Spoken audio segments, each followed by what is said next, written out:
We provide you the platform to turn your dreams into reality. Give wings to your aspirations with KR Mangalam University.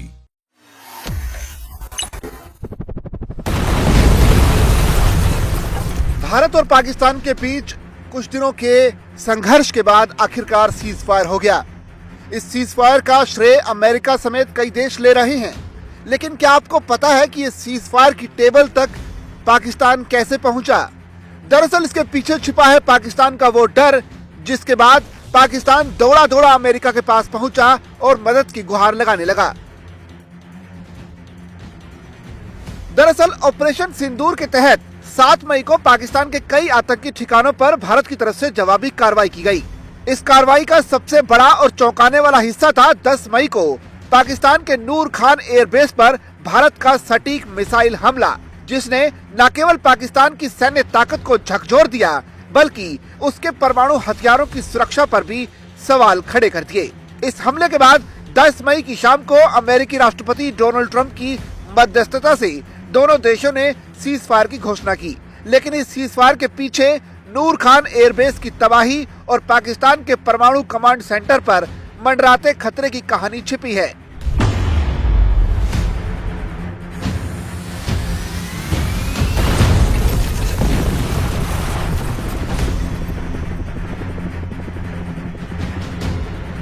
Noor Khan airbase को पहले चकला airbase के नाम से जाना जाता था।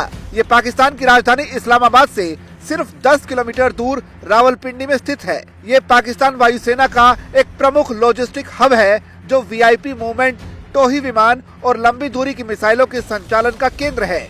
सबसे अहम बात, ये एयरबेस पाकिस्तान के स्ट्रेटेजिक प्लान्स डिवीजन और नेशनल कमांड अथॉरिटी के मुख्यालय के बेहद करीब है, जो देश के लगभग 170 परमाणु हथियारों की सुरक्षा और संचालन का जिम्मा संभालता है। 10 मई की सुबह भारत ने ब्रह्मोस, हैमर और स्कैल्प मिसाइलों का इस्तेमाल कर नूर खान एयरबेस पर सटीक हमला किया। न्यूयॉर्क टाइम्स की एक रिपोर्ट के मुताबिक यह हमला इतना घातक था कि पाकिस्तान के एयर डिफेंस सिस्टम इसे ट्रैक करने में पूरी तरह से नाकाम रहे। हमले में एयरबेस का महत्वपूर्ण बुनियादी ढांचा तबाह हो गया और पाकिस्तानी सेना में खलबली मच गई।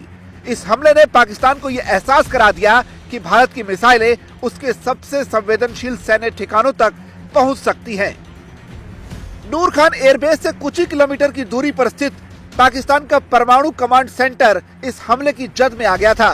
न्यूयॉर्क टाइम्स और अन्य रिपोर्ट्स के मुताबिक यह हमला भारत की ओर से एक रणनीतिक संदेश था कि वो पाकिस्तान के परमाणु कमांड को निष्क्रिय करने की क्षमता रखता है। एक पूर्व अमेरिकी अधिकारी ने कहा कि पाकिस्तान की सबसे बड़ी चिंता यही थी कि भारत उसकी परमाणु कमान को नष्ट न कर दे।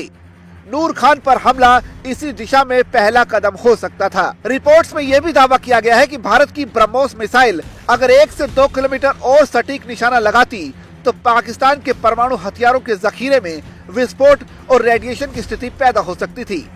हालांकि ये दावे स्वतंत्र रूप से सत्यापित नहीं हुए हैं और न ही भारत की ओर से ऐसी कोई पुष्टि की गई है। फिर भी इस हमले ने पाकिस्तान के सैन्य और राजनीतिक नेतृत्व में दहशत पैदा कर दी। कुछ खबरों की माने तो पाकिस्तानी प्रधानमंत्री शहबाज शरीफ ने तत्काल एनसीए की बैठक बुलाई थी, जो परमाणु हथियारों के उपयोग पर निर्णय लेने वाली सर्वोच्च संस्था है।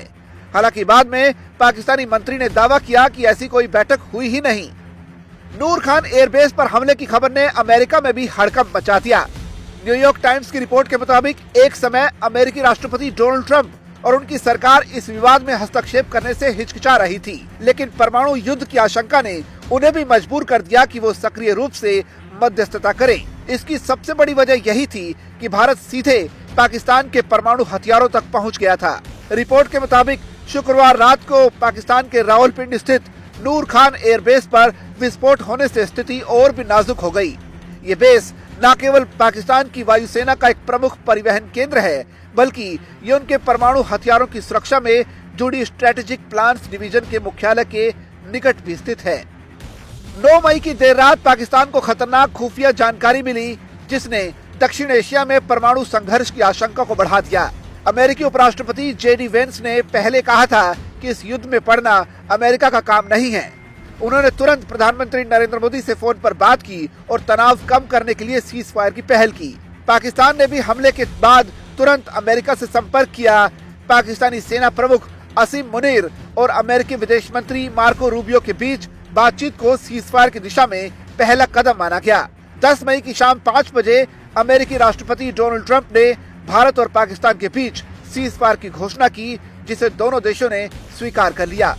ऑपरेशन सिंदूर के तहत भारत ने नूर खान के अलावा चकवाल में मुरीद, शोरकोट में रफीकी और रहीम यार खान जैसे अन्य एयरबेसों पर भी हमले किए। इन हमलों में भारत ने आतंकी ठिकानों, जैश-ए-मोहम्मद और लश्कर-ए-तैयबा के शिविरों को भी नष्ट किया। भारतीय सेना के DGMO lieutenant general Rajiv Ghai ने दावा किया कि इन हमलों में 100 से ज्यादा आतंकी मारे गए। भारत ने यह भी स्पष्ट किया कि कोई भी आतंकी हमला अब एक्ट ऑफ वॉर माना जाएगा, जिससे भविष्य में ऐसी कार्रवाइयां और सख्त हो सकती हैं। रक्षा मंत्रालय की प्रेस कॉन्फ्रेंस में कर्नल सोफिया कुरैशी ने पाकिस्तान के दुष्प्रचार को खारिज करते हुए भारत की कार्रवाई को आतंकवाद के खिलाफ सटीक और जायज ठहराया था।